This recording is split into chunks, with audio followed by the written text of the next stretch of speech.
Yet, in another place, we are told that Ibrahim himself was given a Sharia.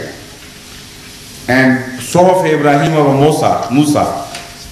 Ibrahim is bracketed with Hazrat Musa. Musa was a law-bringing prophet, so Abraham also was a law-bringing prophet. So this issue is resolved now. Why his age was mentioned? It was mentioned to indicate that his Sharia did not end until Hazrat Ibrahim ﷺ was born and has grown to maturity, and until the age of 50 he followed the Sharia of Abraham, of Noah, and from then on his Sharia came to an end and a new Sharia was revealed to Hazrat Ibrahim ﷺ. You understand this? So all these things are well connected, and a very clear picture emerges as to what happened. Now Noah's age was given, and other descendants of Hazrat Adam are not even mentioned, which means that the Holy Quran does not agree with that version of the Bible, because if a person's age had been mentioned in the Holy Quran, like it has been mentioned in the Bible, who was not a prophet, then you could not have made this interpretation which I am making before you. Because then non-prophets' age would have been also mentioned, and for that there is no explanation, but you have to take that age literally. So why Noah alone? This is the reason why. Why after Noah no prophet's age was mentioned? Because Bible also does not mention the ages of the prophets following. So no confusion is created. And the Holy Quran wanted to to solve a confusion and to set the matters of history right. Jazakallah. I'll ask some other if there is any time. There are some other people. Just you go back and sit at the end of the queue again, please. Yes, please.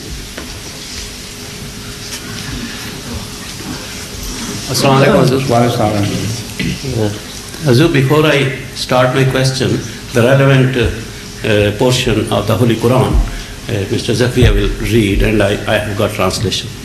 He will recite the verse. Okay.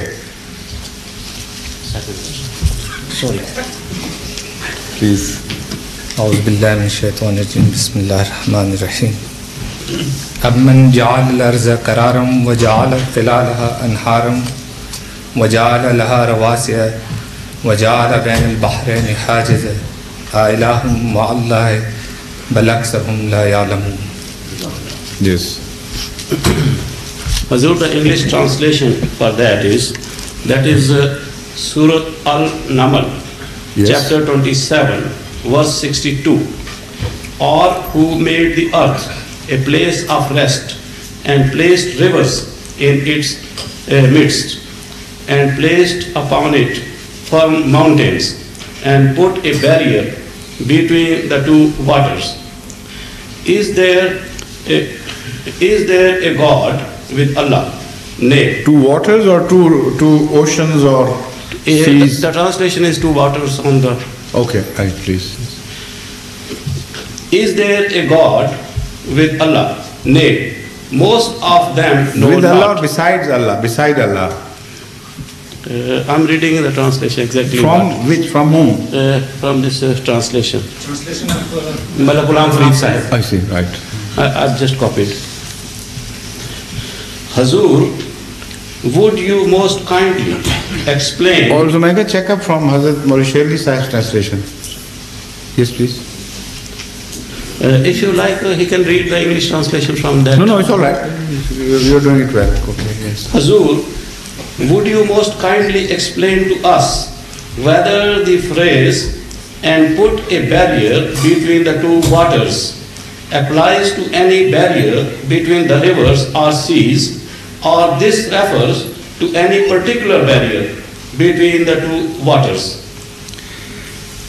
You see, the Holy Quran, when it speaks of the worldly affairs and the natural phenomenon does not in fact stop there, but by doing so it has a deeper meaning which should be understood, which goes along with the discussion which pertains to natural phenomenon.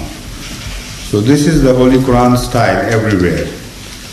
But the expression of the Holy Quran can also apply literally. This is the beauty of the Quranic descriptions. You do not have only to search the metaphors underneath the clear statements. The statements, whether they are historical statements of past ages or whether they pertain to scientific or natural phenomena, they are also to be taken literally, not only metaphorically. So this subject has been discussed not only in this verse, but in some other places as well. For instance, in one verse the Holy Quran says, Maraj al-Bahrayni yaltaqiyan bainahuma barzakhun la yabghiyan fabi'ayyi ala'i rabbikuma tukazziban. Between the two oceans,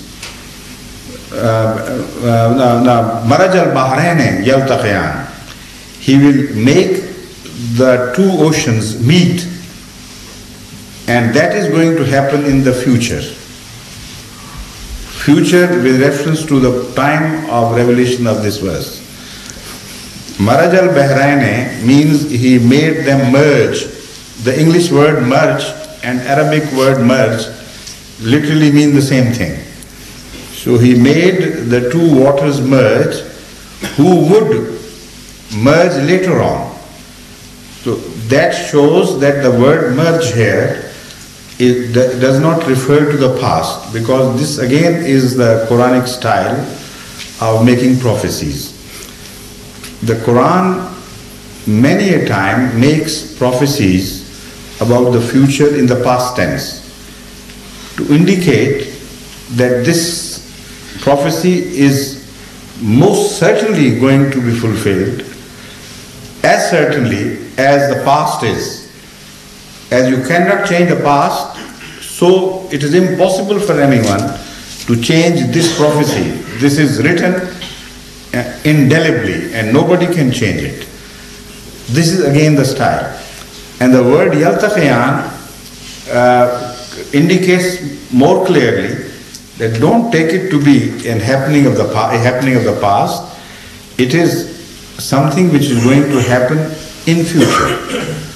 Maraj al-Bahrayni yaltaqiyan bainahuma barzakhun.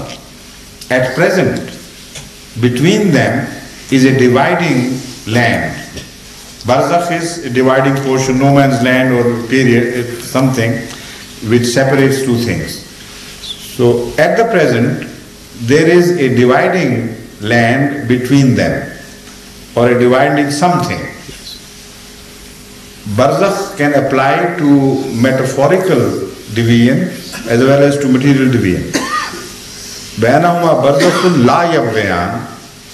So as long as that barzakh stands, and as long as God does not decide to fulfill the prophecy which has been mentioned